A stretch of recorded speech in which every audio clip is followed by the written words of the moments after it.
Figure AI एक cutting edge humanoid robotics startup है। इसके इन्वेस्टर्स हैं जेफ बेजोस, माइक्रोसॉफ्ट और एनवीडिया।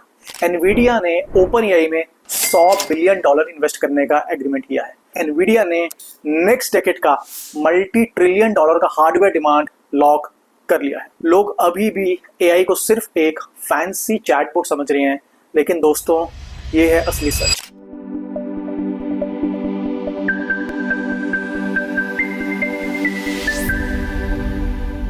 नमस्कार दोस्तों, स्वागत है आपका फिन बिजनेस के एक और डीप डाइविंग एपिसोड में। आज के इस एपिसोड में हम किसी चिप की स्पीड या पावर कंजम्पशन की बात नहीं करेंगे। आज हम बात करेंगे $10 ट्रिलियन की एक ऐसी फाइनेंशियल अपॉर्चुनिटी के बारे में जो आपकी कंपनी, आपके बिजनेस मॉडल और आपकी जॉब को अगले 5 सालों में कंप्लीटली डिसरप्ट कर देगी। ये जो नेटवर्क आप अभी अपने स्क्रीन पर देख रहे हैं, ये सिर्फ कुछ कंपनीज के लोगोस नहीं है। ये 21st सेंचुरी की सबसे बड़ी कॉर्पोरेट स्ट्रगल का ब्लूप्रिंट है। लोग अभी भी एआई को सिर्फ एक फैंसी चैटबॉट समझ रहे हैं, लेकिन दोस्तों एआई की रेस असल में मार्केट डोमिनेशन की है। ये रेस कैपिटल एलोकेशन की है और अनप्रेसिडेंटेड प्रॉफिट मार्जिन्स की। जो इस एआई इंफ्रा को कंट्रोल करेगा वो हर सेक्टर, फाइनेंस से लेके मैन्युफैक्चरिंग तक, फ्यूचर प्रॉफिट्स को कंट्रोल करेगा। आज हम इस पूरे बिजनेस इकोसिस्टम को डिकोड करेंगे। हम देखेंगे कैसे एनवीडिया जो प्रॉफिट का बॉटलनेक कंट्रोल करता है और ओपन एआई जो इनोवेशन का प्राइस सेटलर है, मिलकर एक नया ग्लोबल वेल्थ सिस्टम बना रहे हैं। हम समझेंगे कि ये फाइनेंशियल सिम्बियोसिस कितना बड़ा है और इसका असर कॉर्पोरेट प्रॉफिट्स, जॉब लॉसेस और नए बिजनेस बूम्स पर कैसे पड़ेगा। चलिए शुरू करते हैं इस माइंड बेंडिंग फाइनेंशियल एनालिसिस को। दोस्तों, इस नेटवर्क के सेंटर में जो चमकता हुआ हेक्सागन आप देख रहे हैं वो है एनवीडिया। इसका मार्केट कैप आज की डेट में $4.5 ट्रिलियन के करीब है। ये कंपनी इतनी इंपॉर्टेंट क्यों है?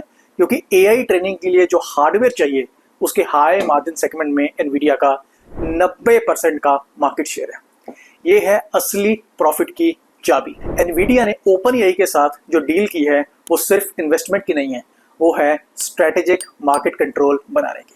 एनवीडिया ने ओपन एआई में $100 बिलियन इन्वेस्ट करने का एग्रीमेंट किया है। अब इसका जरा फाइनेंशियल लॉजिक देखिए। ये इन्वेस्टमेंट कंडीशनल है। ओपन एआई को 10 गीगावाट्स के डेटा सेंटर्स बनाने होंगे और वो भी एक्सक्लूसिवली एनवीडिया सिस्टम्स को यूज करके।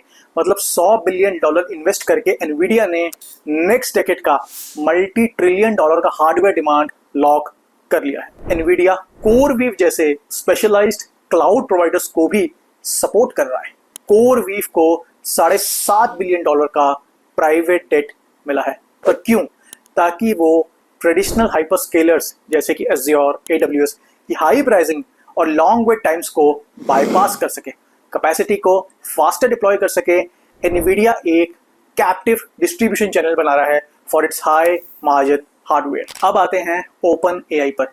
ये वो कंपनी है जो टेक्नोलॉजी सेट कर रही है, लेकिन इनकी कॉस्ट स्ट्रक्चर सुनकर बड़े बड़े CFOs के भी होश उड़ जाएंगे। इनका एस्टिमेट है कि 2029 तक अप्रोक्सीमेटली $115 बिलियन का कैश बर्न होगा। ये एक्स्ट्रा ऑर्डिनरी ऑपरेशनल कॉस्ट है जिसे वो फ्यूचर हाई प्रॉफिट से रिकवर करने की प्लानिंग कर रहे हैं। इसी कारण ओपन एआई ने वेंडर लॉक इन और कॉस्ट रिस्क कम करने के लिए एक मास्टर स्ट्रोक चला। उन्होंने ओरेकल कंपनी के साथ एक $300 बिलियन की क्लाउड डील को साइन किया है। ये डील 2027 से शुरू होगी और इस डील के अनाउंसमेंट पर ही ओरेकल के शेयर्स एक दिन में 43% तक बढ़ गए।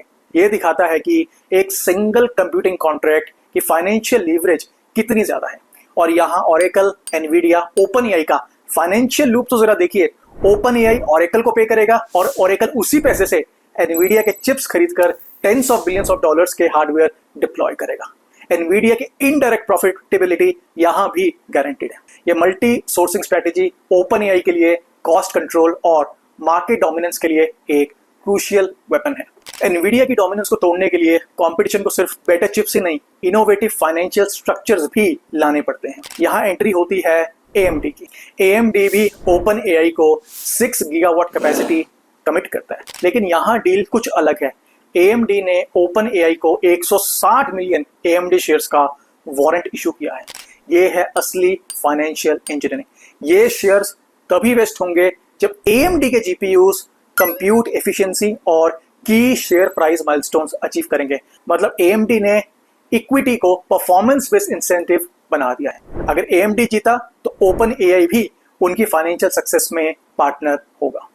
और फिर आता है इंटेल, जो कभी चिप मार्केट का बादशाह था, वो अब स्ट्रेटेजिक रिट्रीट कर रहा है। उन्होंने high and AI training market में एनवीडिया को compete करने से हाथ खड़े कर दिया। वो फोकस कर रहे हैं इन्फ्लुएंसिंग पर, यानी कि AI को रन करने का लो मार्जिन सेगमेंट और स्पेशलाइज्ड मॉडल्स पर। ये कंफर्म करता है कि हाई एंड AI ट्रेनिंग का प्रॉफिट पूल अब कंप्लीटली एनवीडिया के ही कंट्रोल में है। दोस्तों, इस कंप्यूट इंफ्रास्ट्रक्चर के ऊपर जो एप्लीकेशन लेयर बन रहा है वही बताएगा कि जहां जॉब्स जाएंगी और कहां नए बिजनेसेस अपॉर्चुनिटीज आएंगी। फिगर AI एक cutting edge humanoid robotics startup है। इसकी वैल्यूएशन $39.5 बिलियन है और इसके इन्वेस्टर्स हैं जेफ बेजोस, माइक्रोसॉफ्ट और एनवीडिया। ये इन्वेस्टमेंट प्रूफ करता है कि AI का next major frontier physical world automation है। इनका रेवेन्यू मॉडल है रोबोटिक्स एज अ सर्विस, यानी कि RaaS, जिसका सीधा मतलब है वेयरहाउस और मैन्युफैक्चरिंग जॉब्स का मैसिव ऑटोमेशन और potential job losses. Model wars में भी फाइनेंशियल स्टेक्स आए हैं। माइक्रोसॉफ्ट ने इन्फ्लेक्शन AI के को-फाउंडर्स और स्टाफ को ऑब्जर्व किया है और IP लाइसेंस की है। ये लीगल मूव उन्होंने UK और यूरोपियन एंटी मोनोपोली रेगुलेटर्स को बाईपास करने के लिए चला है। ये दिखाता है कि मार्केट डोमिनेंस के लिए कॉर्पोरेशंस फाइनेंशियल और लीगल इंजीनियरिंग किस हद तक कर रही हैं। ओपन AI की collective compute demand minimum 20.5 gigawatt है। उनका टारगेट प्रोजेक्ट अकेला ही हंगरी देश के टोटल नेशनल कंजम्पशन के बराबर की इलेक्ट्रिसिटी डिमांड करेगा। ये दिखाता है कि रिसोर्सेज का स्केल कितना बड़ा है और इसमें सिर्फ सुपर कैपिटलाइज्ड कंपनीज ही सरवाइव कर पाएंगी। IMF रिसर्च हाईलाइट करता है कि ये विनर टेक्स ऑल डायनामिक्स को बढ़ावा देगा। मतलब जो एडवांस्ड इकोनॉमीज ये कंप्यूट कंट्रोल करते हैं उनको ह्यूज प्रोडक्टिविटी और वेल्थ एडवांटेज मिलेगा। इससे ग्लोबल इनकम डाइवर्जेंस और इनइक्वालिटी बढ़ सकती है। तो दोस्तों, इस पूरे फाइनेंशियल मैप का कोर मैसेज क्या है? AI की पावर सॉफ्टवेयर में नहीं, गारंटीड कैपिटल एक्सेस और कंप्यूट इंफ्रास्ट्रक्चर में रूटेड है। मार्केट लीडरशिप उस कंपनी की होगी जिसके पास $multi-billion कैपिटल है। आपकी जॉब, आपका बिजनेस और आपकी कंट्री की फाइनेंशियल फ्यूचर डायरेक्टली इस रेस के आउटकम पे डिपेंड करता है। आपका क्या ख्याल है? क्या ये कंप्यूट सेंट्रलाइजेशन हमारे लिए अच्छी है या बुरी? क्या ये नए जॉब्स लाएगा या एग्जिस्टिंग जॉब्स पे भी सुनामी की तरह आ जाएगा? कमेंट सेक्शन में जरूर बताएं। वीडियो पसंद आया हो तो लाइक करें, शेयर करें और अपने चैनल को सब्सक्राइब भी करें।